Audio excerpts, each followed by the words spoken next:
the bank will approve you for far more house than you should actually buy. That approval letter is not a budget. It is not a recommendation. It is not the bank telling you what you can comfortably afford. It is the maximum amounts that they are willing to lend you based on their risk, not yours. If you have ever looked at your mortgage payment and felt that quiet stress in the back of your mind every month, wondering how things got so tight when you were earning good money, this video is for you. And if you are about to buy a home and you are using the bank approval number as your starting point, please watch this before you sign anything. Today, I'm going to break down how to actually figure out how much house you can afford, the costs most people never account for, a warning about overpaying that most buyers never hear, and what the rent versus buy decision really comes down to. I'm Ken Erdman, financial planner and founder of Erdman Financial Group. Let's get into it. Here is how a mortgage approval actually works in simplest form. The bank looks at your gross income before taxes, your existing debt obligations, and your credit profile. They calculate what is called a debt-to-income ratio, and as long as your total debt payments, including the new mortgage, stay within their threshold, they approve you. What they do not look at are things like your actual take-home pay after taxes, your retirement contributions, your childcare costs, your student loan payments if they are income-driven and not shown as a fixed obligation, your lifestyle, goals, and your financial plan. They are underwriting their risk, not planning your life. Think about it this way. Two people with identical incomes and identical debt profiles will get identical approval letters. One of them maxes out their 401k, contributes to an HSA, saves aggressively, and has significant monthly obligations outside of what shows on a credit report. The other has none of those things. They get the same letter. Their actual ability to comfortably carry that mortgage is completely different. The bank approval number is a ceiling. Your job is to figure out the right number for your actual financial life, which is almost always lower. So, how do you figure out the right number for your situation? Start with your take-home pay, not your gross income. The money that actually hits your bank account after taxes, retirement contributions, and any other pre-paycheck deductions. That is the real number you have to work with.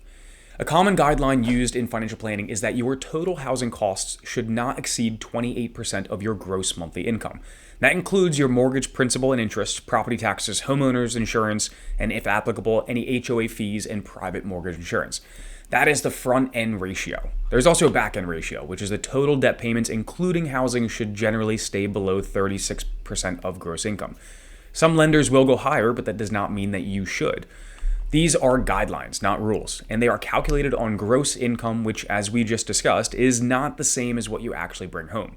For someone with significant tax withholding, retirement contributions, or other paycheck deductions, these percentages can paint a much rosier picture than reality. The better exercise is to build what I call a housing stress test. Take your current monthly take-home pay, subtract your proposed total monthly housing cost, not just the mortgage payment, but all of it, and then subtract every other fixed monthly obligation. What is left? If that remaining number does not leave room for food, transportation, savings, retirement contributions, an emergency fund, and some quality of life, the house is too expensive, regardless of what the bank said. A home that looks affordable on paper but leaves you financially suffocated every month is not a good purchase. It is a beautiful cage. Here is something I see fairly consistently. People calculate their mortgage payment, compare it to their rent, and decide buying makes sense because their monthly number is lower or similar. Then reality arrives. Homeownership has costs that renting does not, and they add up faster than most people anticipate. First, you have property taxes. In many markets, these are significant and they tend to increase over time. Budget for them monthly, even if they are paid annually or through escrow, so the number does not catch you off guard. Next, we have homeowners insurance, which is required by your lender and subject to rate increases, especially in certain markets and weather risk zones. Third is maintenance and repairs.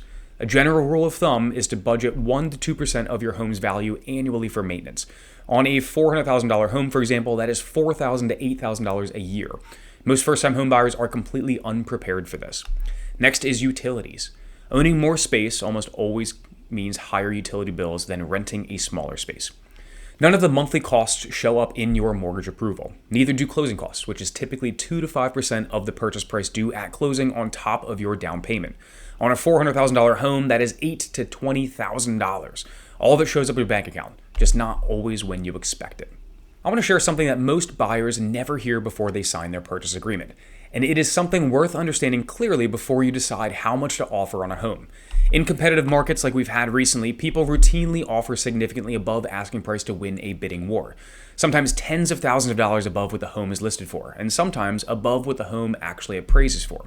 Here's what most people do not understand about that situation. If you pay more for a home than it appraises for and you are financing the purchase, your lender is only going to lend based on the appraised value, not the purchase price. You are responsible, as an individual, for covering the gap out of pocket at closing on top of your down payment.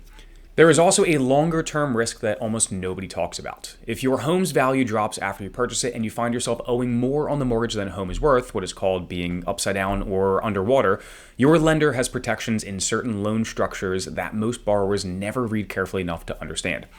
Overpaying in a hot market to win a bidding war is an emotional decision. And like most emotional financial decisions, it feels urgent and right in the moment. The math looks very different 6 months later. Buy the right house at the right price for your financial situation, not the house you won because you offered the most.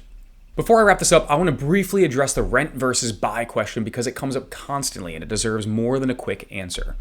The assumption that buying is always better than renting is not always true. It depends on how long you plan to stay, the price to rent ratio in your market, what you would do with the capital you would have otherwise put into a down payment, and a dozen other factors specific to your situation.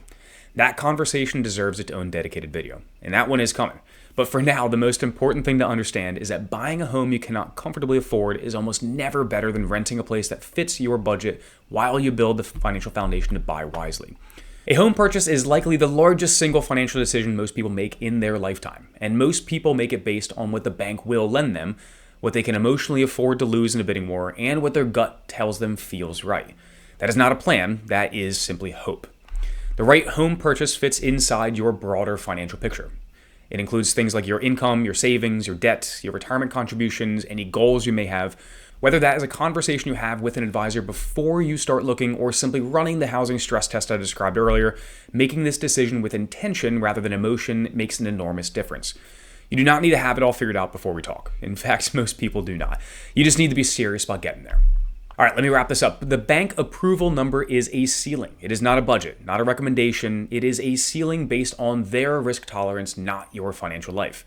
The right number for you starts with your actual take-home pay, accounts for every real cost of ownership, passes the housing stress test, and leaves room for the rest of your financial life to keep moving forward.